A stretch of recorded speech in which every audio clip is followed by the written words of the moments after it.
It was a day of mixed emotions as the one-year trial into the alleged case of sexual assault of a 14-year-old minor by Nollywood actor Olanrewaju Omiyinka James, popularly called Baba Ijesha, came to an end Thursday.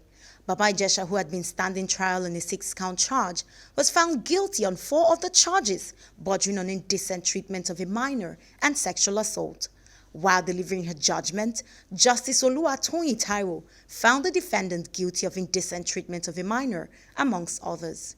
Reacting to the judgment, lead counsel for the defendant, Kayode Olabirun, said he will appeal the judgment of the court on behalf of his client. The defendant was discharged and acquitted on some of the counts.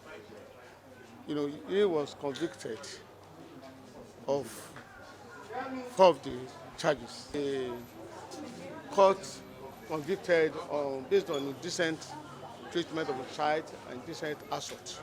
We intend to test the case on appeal. All the interest groups who have been following the trial in the last 1 year expressed joy and renewed confidence in the nation's judicial system. A lot of people didn't see this coming.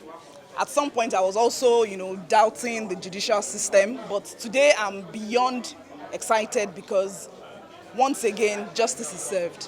I feel justified. At least something came out of it, regardless of the fact that we kept on pushing and pressing.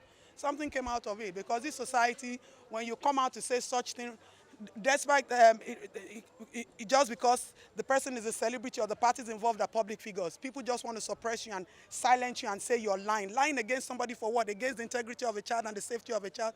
This is good because other people will also be able to come out to be able to tell their own experience. Baba Ijesha was sentenced to 5 years on the 2nd charge, 3 years on the 3rd, 5 years on the 4th, and 3 years on the 5th.